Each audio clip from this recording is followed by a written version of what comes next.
grandkids are coming over. They're coming for lunch. Won't that be lovely? Henry and I have been together for nearly 52 years. I lost part of him to this dementia, and people don't see the part that I haven't lost. Little moments when he smiles at me when he remembers something, seeing him calm down when I take hold of his hand. I know this is the last stretch, but I'm just glad that we can do it together in our own home with the help of our kids and the care workers. We'd be lost without them. Hello, Julie. Oh, hello, Sally. Come in. It's a beautiful day outside, It's isn't a it? lovely day. I wish I was out there. How are you? I was a bus driver 10 years ago, but the shifts were too hard to manage. I was a single mum at the time, and to be honest, I chose this work because it looked a bit flexible. But I stay in the job because you get attached to the clients. A lot of the care workers had experience in caring for someone in their family before they chose to work in this area. I don't think many people understand what we do. You only do this job if the title fits. You care. There's something very special about keeping two people like Sally and Henry together. When you see older people still loving each other, it makes the world seem safer somehow.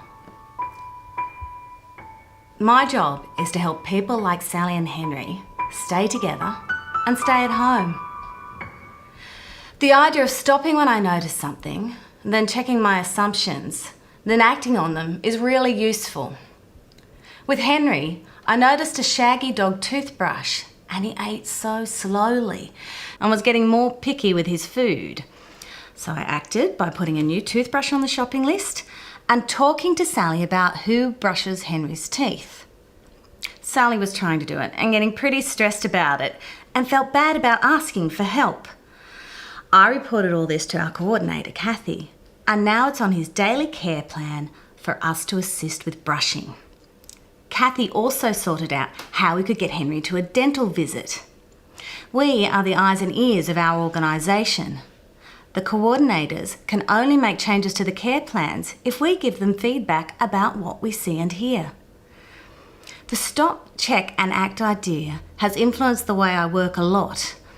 I noticed Sally forgetting things and found her glasses in the fridge. That made me think maybe Sally was also getting dementia.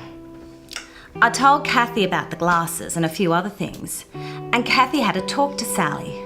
Well, Sally was deeply depressed about how she was managing everything, and her GP ended up treating her for depression, and that was a big help. It's easy to be labelled with having dementia when depression in an older person could look the same. I was so glad that I stopped, checked and acted on that, because without Sally keeping well, they would both end up in full-time care. Carer stress, they called it. You try to put on a brave front, but underneath I was crumbling. I knew there were problems with his mouth, but there were so many problems I just put it in the too hard basket. Well, I got some help for me, and I've never felt better. Getting his mouth sorted helped to ease the stress a little. There are so many things that I can't change for Henry. He won't ever remember our wedding day again. He won't be able to go out walking with me in the evenings like we used to. But I did get his mouth healthy again, and I can sit with him and my children and their children and not be worried about the way he eats bothers them or that his breath smells.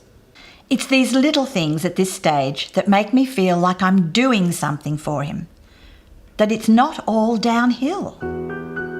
You know, we never talked about teeth before the Oral Health Project. I am amazed now at how many clients find it confronting to talk about their mouths. I think they feel more comfortable talking about their incontinence than their teeth.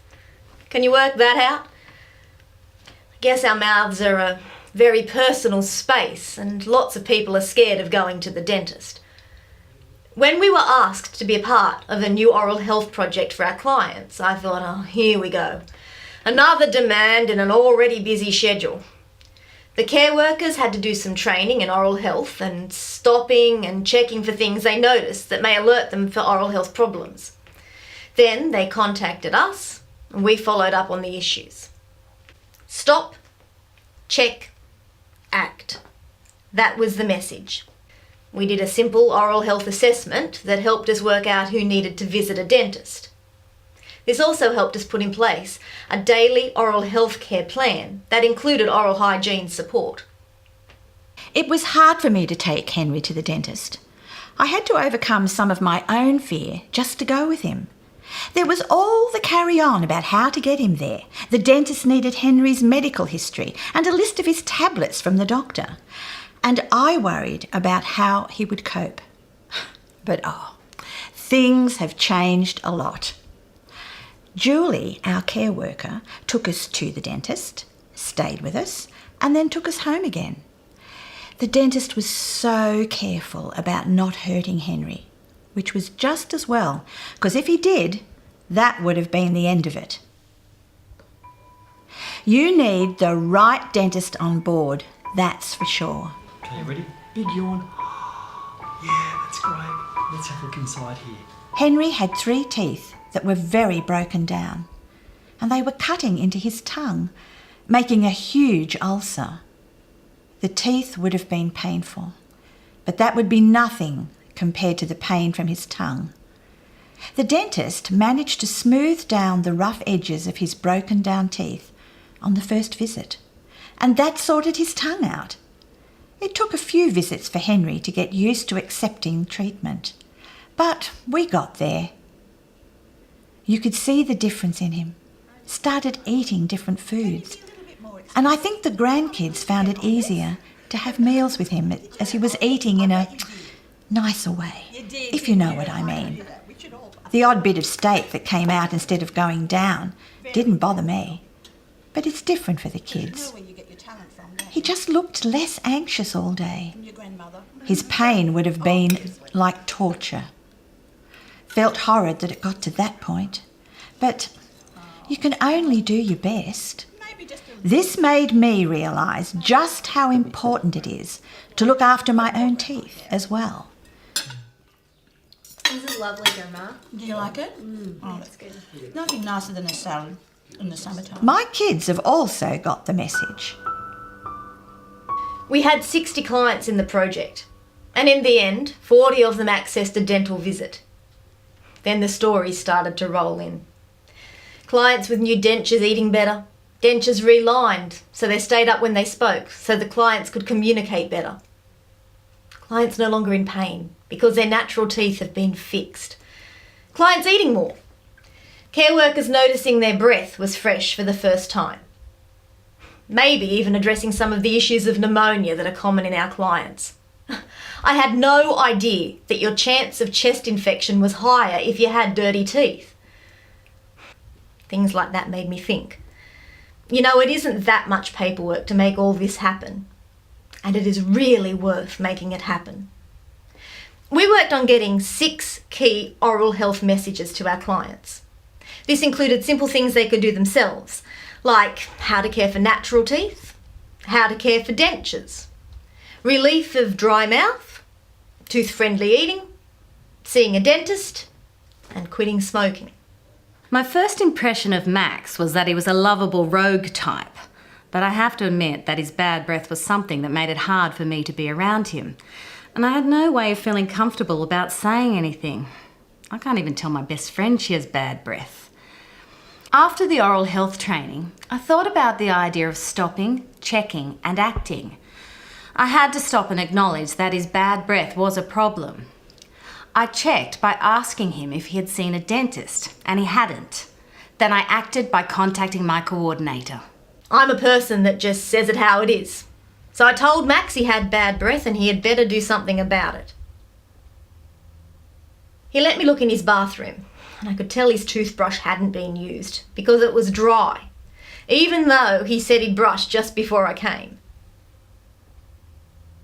There was plenty of toothpaste, 3 packets, but all were unopened.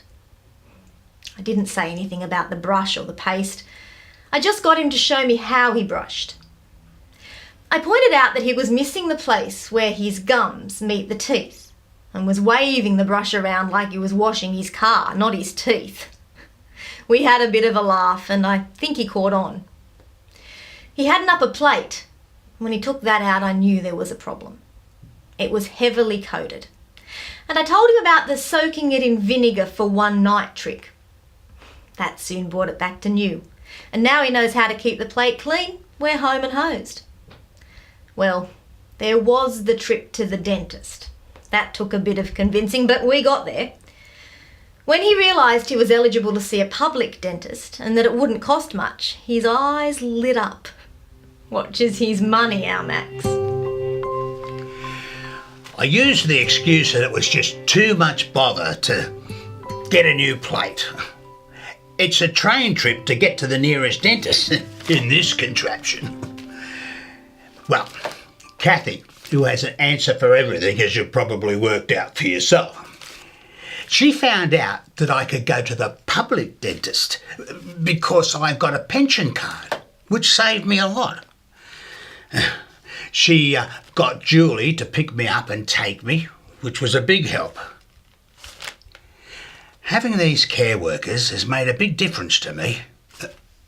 Don't tell her I said that. She's a bit bossy, but I put up with it. She's got a good heart, that one.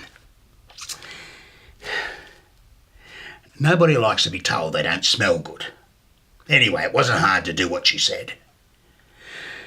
Well, I got a new upper plate, and now I've got another problem as a result. I'm putting on too much weight. 3 kilo in the last month.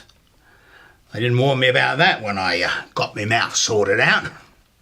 Don't think I can afford to go to Jenny Craig's, though. I wonder if Jenny Craig has a pension discount. Organising the trip to the dentist for Max was never going to be straightforward. First thing was to find a dentist with wheelchair access. This was easy. All I had to do was phone the public dental service or look up the Australian Dental Association website. You can even tell if the dentist is willing to do a home visit. Then we booked an access cab. Oh, and I made sure it was a mid-morning appointment because Max is a bit more fresh and cheerful in the mornings. The only slip-up was that when we got there, they needed his medical history. And Max was a bit vague about his tablets, and I had no idea. Now we take the client's Webster pack with us, or ask the GPs for a medical summary and a list of medications for the dental visits. The other big issue is consent. No problem with Max, he consents for himself. But if we take a client who can't consent, then we make sure the person responsible comes, or signs a consent form. New teeth, fresh breath, even trying to give up me tobacco. The dentist reckons my gums will be a lot healthier if I give them up. Kathy's been on my case about the smokes. You look forward to the visit from the care workers, Julie, and the bossy one. They're all different, and that makes my life different, for the better.